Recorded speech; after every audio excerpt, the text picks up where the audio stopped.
Jenama Timah itu memalukan dan memberi satu penghinaan kepada umat Aku Islam baru tahu kerana soal ini, jenama yang guys. ditonjolkan mengaitkan nama Melayu Islam iaitu Timah, di mana Timah. singkatan daripada nama Fatimah. Fatimah. Tambahan lagi, iklan arak itu menggunakan imej seorang lelaki yang berkopiah bersama janggut panjang seolah-olah memaparkan individu berimej agama tetapi mempromosi arak.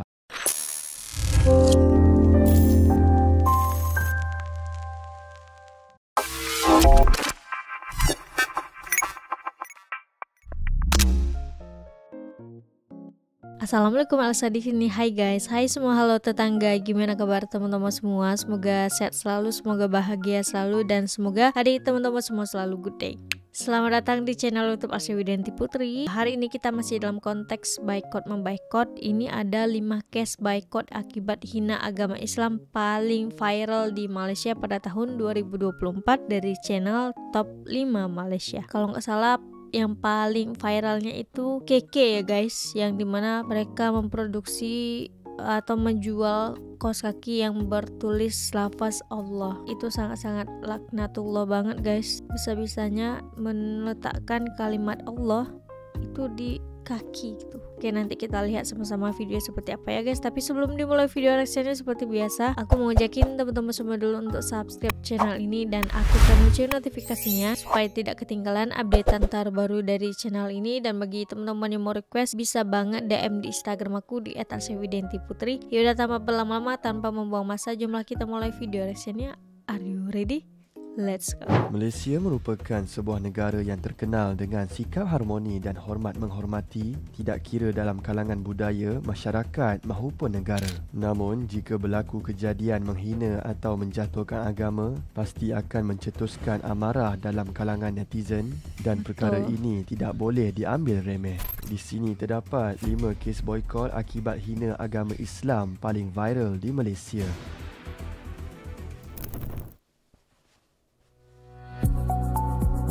Pokoknya mah kalau yang menghina-hina agama, kita nggak boleh kasih ampun ya guys, kita harus viralkan. Nombor 5, KK Mart. KK Mart kan, aku ketika bacanya juga isu ya stoken Allah, yang tertera nama Allah sekali lagi menguji kesabaran umat Islam di negara ini. Mereka yang ditemui Malaysia Gazette meluahkan rasa marah, kesal dan terkilan dengan provokasi segelintir pihak. Sebagai pengguna, mereka menggunakan kuasa mereka bagi membantah. Caranya memboikot KK Mart. Seperti ramai yang sudah tahu, pada 13 Mac 2024, sekeping gambar telah dikongsikan di laman Facebook menerusi akaun Firdaus Wong Hai Hong yang menunjukkan kalimah Allah tertera di stokin. Ia telah dijual di KK Mart Bandar Sunway Pyramid dan hal ini sekaligus menyebabkan ramai umat Islam di Malaysia terkejut dan marah akan tindakan tersebut. Lantaran itu, Kementerian Dalam Negeri Datuk Seri Dr. Syamsul Anwar Nasarah mengatakan bahawa mereka akan melakukan semakan terperinci terhadap jualan stokin tertera kalimah Allah di kedai rangkaian serbaneka KK Mart tersebut.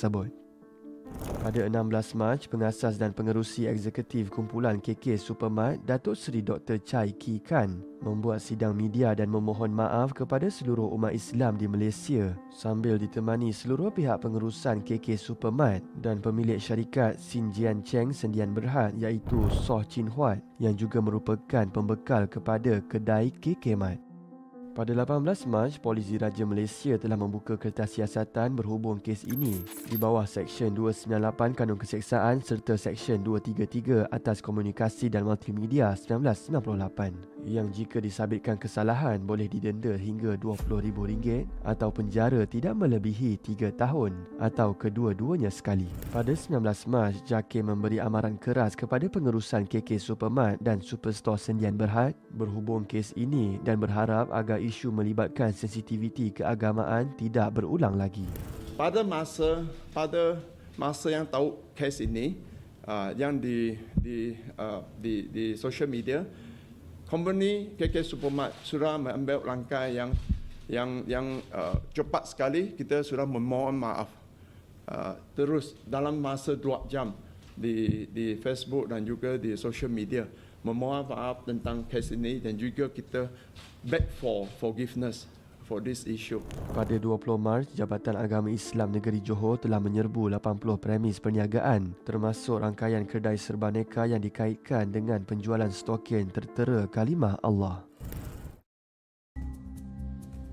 Tapi masa yang menjualnya Nombor tidak 4. melihat gitu kan ketika Pelawak meletakkan menghina barang. agama. Pelawak menghina agama. Wanita yang menghina Islam ketika membuat persembahan komedi di Crack House Comedy yang Club, itu Taman ya? Tun Dr. Ismail TTDI Siapa tu namanya? Kuala Lumpur direman 3 Lupa aku hari namanya. bermula hari ini sehingga 12 Julai.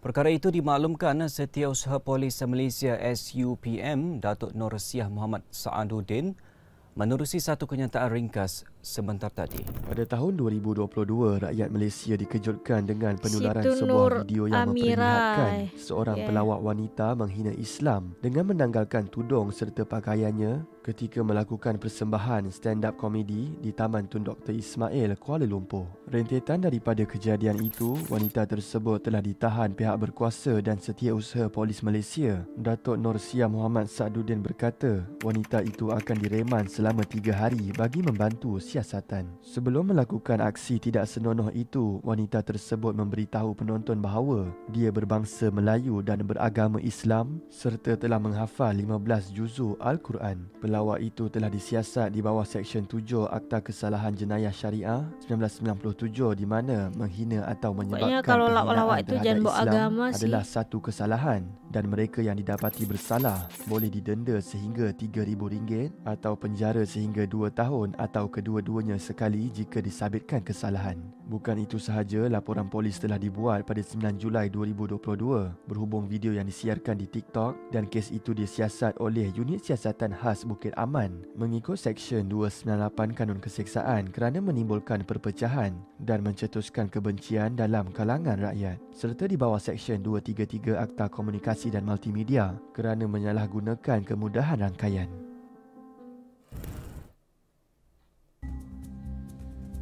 Yang ketiga, Nombor 3. Arak jenama timah. arak jenama timah. Isu membabitkan arak jenama timah antara perkara yang mendapat perhatian sidang Dewan Negara hari ini. Dewan dimaklumkan lesen arak jenama timah dikeluarkan sejak tahun 2003. 2 tahun kemudian, Kementerian Kewangan telah membekukan semula lesen eksersis minuman keras yang baharu. Pada 17 Oktober 2021, Persatuan Pengguna Pulau Pinang mengecam pengeluaran arak jenama timah yang didakwa menghina agama Islam. Pegawai Pendidikan jenggot ya? CAP NV Kenapa Subaru jenggot berkata, atau kenapa? produk minuman beralkohol yang dipercayai dikeluarkan oleh syarikat tempatan perlu diharamkan bukan sahaja kerana menghina agama Islam, malah ia berbahaya akibat daripada kandungan alkoholnya yang sangat tinggi. Menurut NV Subaru, CAP sangat kecewa dengan produk arak berkenaan dan ia tidak wajar diberi kelulusan pengeluarannya oleh jabatan yang bertanggungjawab. Jenama timah itu memalukan dan memberi satu penghinaan kepada umat Islam baru tahu kerana soal ini, jenama yang guys. ditonjolkan mengaitkan nama Melayu Islam iaitu Timah di mana Fatimah. singkatan daripada nama Fatimah. Fatimah, Tambahan lagi, oh. iklan arak itu menggunakan imej seorang lelaki yang berkopiah bersama janggut panjang seolah-olah memaparkan individu berimej agama tetapi mempromosi arak. Subaru menjelaskan pihaknya juga tidak faham bagaimana pengeluaran arak berkenaan diluluskan kerana ia mengandungi 40% alkohol Wah, tinggi dan tu. dijual pada harga RM190 sebotol. Menurut beliau, kandungan 40% alkohol dalam minuman arak itu sangat tinggi. Malah, apa yang membimbangkan ia akan menyebabkan lebih banyak masalah sosial dalam kalangan pengguna. Pihak CAP masih menyoalkan bagaimana kementerian boleh memberi kelulusan menggunakan nama dan gambar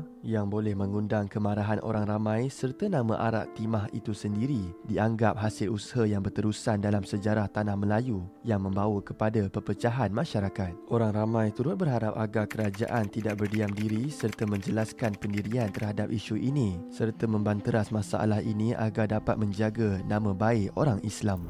Mufti Pulau Setuju Pinang Datuk banget. Seri Aku Wan baru Salim tahu Wan soal Muhammad itu, Nur kes-kes menggesa ini. kerajaan supaya mengarahkan sebuah syarikat pengeluar minuman beralkohol tempatan untuk segera menukar jenama timah beserta gambar pada botol yang digunakan. Beliau menerusi satu kenyataan berkata Ini demi memelihara suasana harmoni di antara pelbagai kaum di negara ini. Yang Nombor kedua, drama komedi Korea hina Drama Islam. Korea menghina agama. Yang mana tuh? Sebuah drama Korea Selatan mencetuskan kemarahan netizen selepas drama itu didakwa menghina dan mencemarkan imej Islam.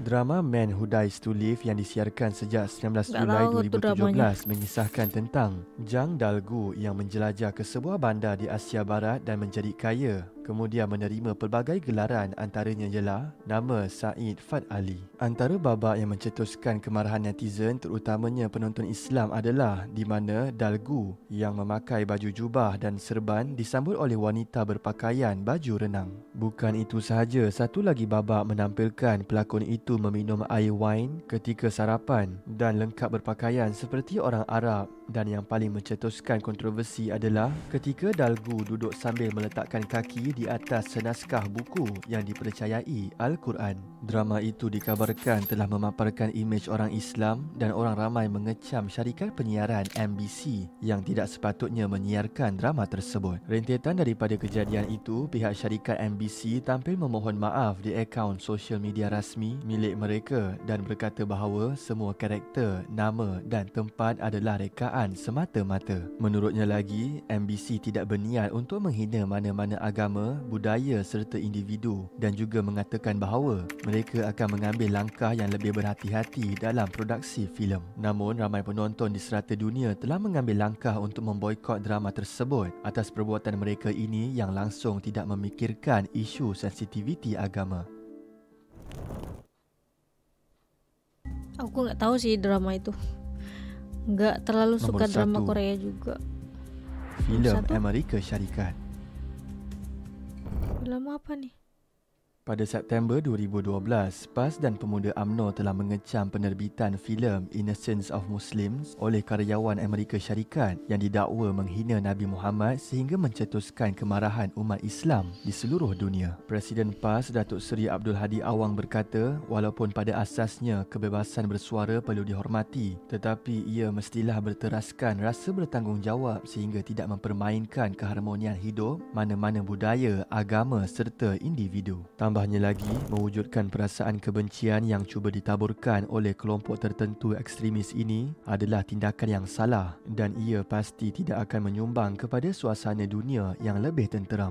Abdul Hadi juga mendesak kerajaan Amerika Syarikat mengambil langkah serius atas provokasi kebencian beragama yang ditimbulkan pengarah dan penerbit filem yang berdarah Yahudi itu. Pada 12 September 2012 dilaporkan berlaku demonstrasi besar-besaran di hadapan kedutaan Amerika Syarikat di Mesir oleh penunjuk perasaan yang tidak puas hati. Bendera Amerika Syarikat turut diturunkan dan duta Amerika Syarikat turut terbunuh dalam rusuhan tersebut. Dalam masa yang sama, pemuda PAS juga mengugut mengadakan perhimpunan solidariti sekiranya kerajaan Amerika Syarikat tidak mengambil tindakan berhubung penerbitan filem tersebut. Sementara itu, pemuda UMNO pula menegaskan pihaknya tidak akan berkompromi langsung dengan isu jelas mencaci agama Islam seperti Innocence of Muslims dan berharap agar pihak berwajib mengambil tindakan atas kelakuan tidak bertanggungjawab itu.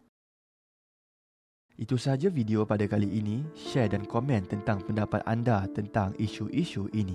Oke, nah itu adalah 5 case boykot akibat hina agama Islam yang paling viral di Malaysia nih. Kan ada 5 case nih. Kalau teman-teman tahu lagi case boykot yang pernah viral akibat hina agama Islam, boleh komen-komen aja di bawah ya guys. Ya kalau berkaitan dengan agama pasti kita tidak akan tinggal diam gitu kan. Pasti kita akan mengeluarkan pendapat kita, pasti kita akan membela agama kita juga gitu. Siapa sih yang mau kalau agamanya dihina? Nggak akan ada yang mau kan. Jadi sudah sepatutnya kalau agama kita dihina berada di barisan yang paling depan untuk membela agama kita gitu. Kan adalah yang aku salutkan adalah kerajaan Malaysia ini selalu sigap kalau ada isu-isu menghina agama ini, mereka langsung gerak cepat, mereka langsung menindak secara cepat. Dan yang salutkan juga rakyat Malaysia yang langsung menyuarakan, langsung memboikot kes-kes atau orang-orang yang menghina agama Islam gitu guys. Memang terbaik rakyat Malaysia. Untuk video kali ini cukup sekian. Bagi teman-teman yang suka sama video ini, jangan lupa untuk like, komen, dan subscribe. Dan kita ketemu di next video. Bye bye. Assalamualaikum.